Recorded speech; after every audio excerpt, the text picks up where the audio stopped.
sagantaa nageenyaa kana akka biyya tanaatti kan waa'ee nageenyaa haasa'u mootummaadha malee NGO waa'ee nageenyaa haasa'u ture. Galanni Rabbi haa gahu erga biyya tana keessatti jijjiiramni dhufeetiniin jedhe ammoo labsii haarawa mootummaan biyyattii haaromsiisee NGO'nis nageenya irratti hojjechuu ni danda'a jedhee labsii erga inni labseen booda NGO'n kun piroojeektii nageenyaa boce jechuudha. Mul'anni isaanii maal inni hawaasa nagayaa kan waa hundaan guddatee Itoophiyaa keessatti arguu ture kaayyoon isaanii jechaadha.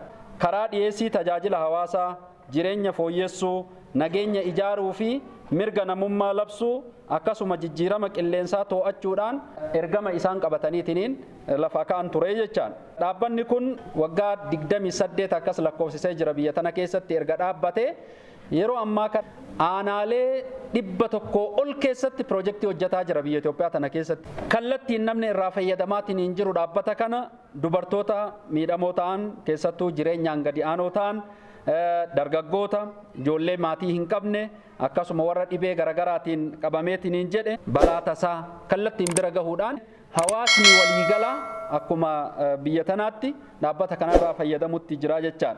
Mootummaan humna muraasa waa qindeessuudha. Irra caalaan bal'aan humni guddaan hawaasa akka ta'e hubanne hawaasa keenya abbaa nageenyaa goone nageenya irratti bobbaasne dhimmoota sodaa nageenyaa ta'an sadarkaa hundatti qabsaa'ee cabsuu fi sirreessuu akka danda'u abbaa godhutu irraa eegama. Isa kana immoo qabeenya keenya aseetii dhaabbataa keenya waan ta'eef kaagammaa gara naan arganne kana tiisuu fi kan kennu gochuudha. Nageenya kana tursiisuuf gahee mootummaa godha laaluun qabu dhaabbata kana cinaa dhaabbannee muuxannoo inni nuu kenne fudhannee nageenya itti fufiinsaa fi waaraa qabu uumutu nurraa eegama. Gahee keenya hundaa haa goonu. Mootummaa cinaatti qaamni biraa nageenya irratti hojjechuun yeroo baay'ee hin baratamne. Yeroo baay'ee nageenya irratti mootummaa fi hawaasa kan hojjetamu. Garuu immoo dhaabbanni biraa dhimmi nageenyaa murteessaadha. Biyya takkaaf magaalaa tokkoof godina tokkoof nageenya yoo hin jiraanne wanni hunduu hin jiru jedhee sagantaa kana hojjechuun waan murteessaadha jechuudha. Nageenyi yoo boora'e nageenyi yoo hin jiraanne biyyi takka hin jirti jechuun hin danda'amu. Biyyoota rakkoo nageenyaatiin diigaman baay'eetu jira waan ta'eef dhaabbata immardaa qofaa miti dhaabbileen baay'een jiran akka biyyaatti jechuudha. Dhaabbanni biraallee isaan irraa waan guddaa barachuu qaba jedhee yaadaan.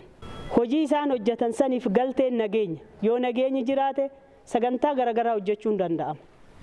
Kanaaf hojiin isaan fakkeenyummaan gaarii isaan biratti mul'ate kun dhaabbilee miti mootummaas ta'ee qaamota biraa nageenya godina tokko nageenya magaalaa tokko akka Baalee fi Magaalaa Roobe tasgabbooftee nagaa argatte kan argachuu akka danda'an dhaabbanni garaagaraa baay'een biyya keessa jira waan ta'eef asumaan irraa baratanii akka hojjechuu danda'an dhaamsa dabarsuufiin barbaada. Isin immoo waan fudhattan waan leenjitan amaanaa kana galmaan geettanii magaalaa teenya amma tasgabbooftee nageenyi ishee amansiisaa ta'ee as geette tan itti fufsiisuu qabna.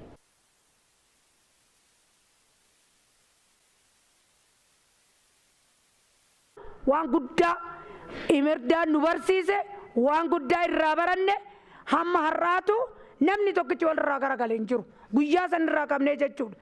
Garuu ani magaalaa Roobe hin tasgabbaa'een jedha. Dargaggeessa illee hin qabe imirdaan kun dubartoonni magaalaa Roobe immoo ollaa keenyatti gallee ollaadhaan wal waamnee mana walii teennee galgalarraa wal gorsaa turre. Kuni nu fayyadeen jedhaani.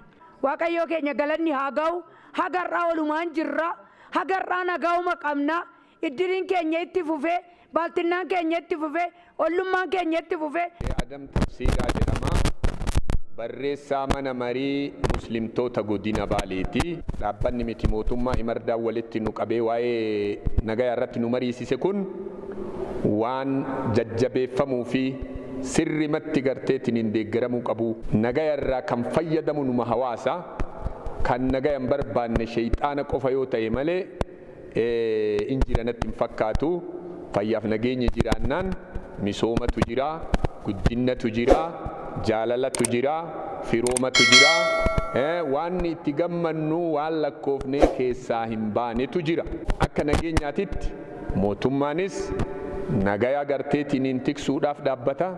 nutis akka abbootii amantiitti nagayuma sallabsinaa imardaan immoo dabalataan dhaabbanni miti mootummaa nagaya irratti hojjedha jedhee yeroo ammaa kana hojjetes qabatamaan garteetiniin agarsiisaa wayita jiru nama nu gargaaru arganne akka abbootii amantiitti jabaadha isin wajji jirra isin bira dhaabbannaa waan dandeettii kennaa isin wajjiin nagaya labsina nageenyi kan rabbiiti. Buruk Mangistuun jedhama. Abbaa Amantaa Magaalaa Roobe nageenya irratti leenjii fudhannee irraa qotee bulaan sanyii facaasee waammatu nagaan jiraate. Kan magaalli guddatu nagaa jiraate. Namni baratee sadarkaa guddaa kan ga'u ministeera hin ga'u kan dooktara hin ga'u namni nagaa hoo jiraate. Namni oduu daldaalu poolitikaa daldaalu uummata keessa seenee nama dhamaasaa jiran uummata dhamaasaa jiran. Uummanni kun maaliif uummata kana irratti waan arsaan argan tokko hin jiru. Waan akkanaa kana osoo nurraa dhaabanii mootummaan illee irratti hojjetee nurra akka dhaaban waan akkanaa kun ollaan olatti kabajaan akka jiraatu godhuun barbaachisaadha. Waa'ee nageenya irratti uummata akka ejjennoodhaan hojjechaa jirra. Beetakiristiyyaanaatti illee uummata walitti qabnee waa'ee nageenya irratti sirriitti leenjisaa barsiisnaa jirra. Wangeelii waan matsaafni qulqulluun kanuma jedha.